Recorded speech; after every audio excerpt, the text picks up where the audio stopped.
அனைவருக்கும் வணக்கம். வீடியோ கிளிப்ல இன்னைக்கு ஹிந்தி எக்ஸாம் ராஷ்டிர பாஷாக்குரிய பேப்பர் 1 இதுல ஏகாங்கி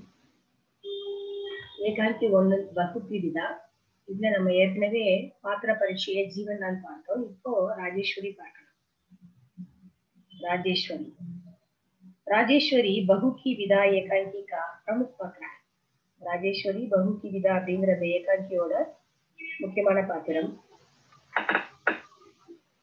ஜீவன்லாலினுடைய மனைவி, ரமேஷினுடைய அம்மா, கமலாவினுடைய மாமியார். वो जीवनलाल की पत्नी और रमेश की माँ है. वो அதாவது ராஜேஸ்வரி ஜீவன்லாலினுடைய மனைவி மற்றும் ரமேஷினுடைய அம்மா. आम तौर पर सास अपनी बहू के विषय में काफी कठोर रहा करती है. आम तौर पर பொதுவாக सास மாமியார் अपनी बहू के विषय में தன்னுடைய மருமகள் விஷயத்தில் काफी कठोर रहा करती है. கொஞ்சம் கடினமாவே நடந்துக்கிறார். लेकिन ராஜேஸ்வரி इसका अपवाद है. ஆனால் ராஜேஸ்வரி இதற்கு விதிவிலக்கு. எப்படின்னா, ராஜேஸ்வரி மம்தா கி மூர்த்தி. ராஜேஸ்வரி தாய்மை அப்படிங்கிற ஒரு உருவம், திரு உருவம், அம்மா மாதிரியான ஒரு படைப்பு. மாமியாரா இல்லாம அம்மாவாகவே இருக்கிறார்.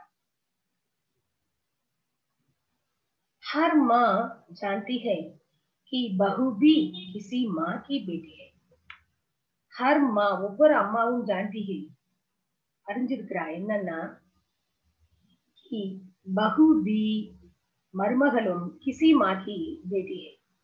யாரோ ஒரு அம்மாவினுடைய மகள் அப்படிங்கிறத ஒவ்வொரு அம்மாவும் அறிஞ்சிருக்கிறார்.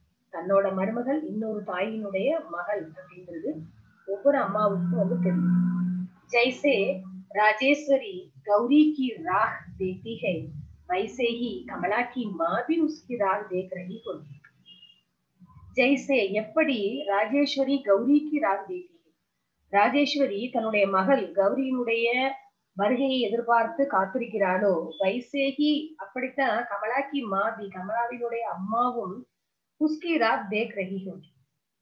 தன்னுடைய மகள் எப்பொழுது தனது வீட்டிற்கு வருவாள் என்று கமலாவினுடைய அம்மாவும் கமலாவிற்காக எதிர்நோக்கி காத்திருப்பாள் இல்லையா?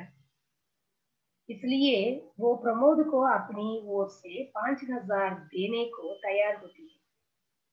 அதனாலதான் वो प्रमोद को, அவள் அதாவது ராஜேஸ்வரி பிரமோதுக்கு, கமலாவினுடைய அண்ணன் பிரமோதுக்கு अपनी ओर से தன்னுடைய சார்பாக 5000 देने को 5000 ரூபாய் தேனேக்கோ தயார் होती है கொடுப்பதற்கு தயாராக இருக்கிறார். பிரமோத் தன்னுடைய சகோதரி கமலாவை திருமணத்திற்கு அடுத்து வரும் முதல் வசந்த உற்சவத்திற்காக பிறந்த வீட்டிற்கு அழைத்து செல்ல வருகிறான். ஆனால் ஜீவன்லால் கமலாவினுடைய மாமனார் என்ன சொல்றாரு, ராஜேஸ்வரியுடைய கணவர் கொடுக்க வேண்டிய பாக்கி 5000 ரூபாய் அதாவது வரதட்சணை தொகையை கொடுத்துவிட்டு கமலாவை அழைத்து செல்லுமாறு கூறுகிறார். அப்போ ராஜேஸ்வரி என்ன நினைக்கிறா அப்படின்னாக்கா, நம்ம பொண்ணை எதிர்பார்த்து தானே நம்ம காத்துக்கிட்டு இருக்கிறோம், அவ மாமியார் வீட்டுல இருந்து வரணுங்கிறதுக்காக. அது மாதிரி தானே கமலாவோட அம்மாவும் அவளோட வருகையை எதிர்பார்த்துட்டு இருப்பான்.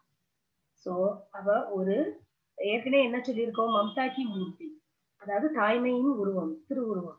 அப்போ ஒரு அம்மா அப்படிங்கிற நிலைமையிலிருந்து அதை யோசிச்சு அதை நிலைமையை புரிஞ்சுக்கிட்டு தான் 5000 ரூபாய் பிரமோதுக்கு கொடுக்கறதாகவும், பிரமோத் அதை ஜீவன்லாலுக்கு கொடுக்கவும் அவன் கேட்டுக்குவான். ஆனா பிரமோத் அக்செப்ட் பண்ண மாட்டான்.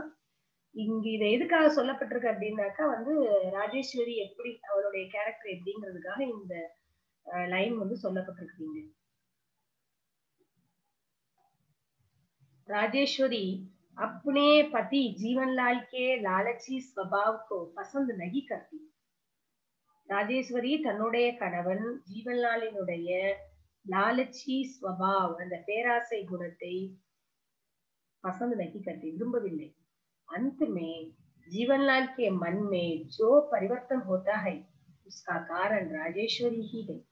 अंत में கடைசியில் ஜீவன்லாலினுடைய மனதில் எண்ணம் ஒரு மாற்றம் நிகழ்கிறதோ அதற்கு காரணம் ராஜேஸ்வரி தான். இங்க ராஜேஸ்வரி பத்தி ஒரு நல்ல விதமான உண்மையான அந்த கதையில் சொல்லப்பட்ட நல்ல விதமான அந்த அவளுடைய கேரக்டர், அவள் வந்து செய்யக்கூடிய அந்த செயல்கள் இதை வந்து சொல்லியிருக்கிறாங்க ராஜேஸ்வரி அப்படிங்கிற இந்த பாத்திர பரீட்சையில. இதை நல்லா ரிவைஸ் பண்ணுங்க. தன்யவாத்.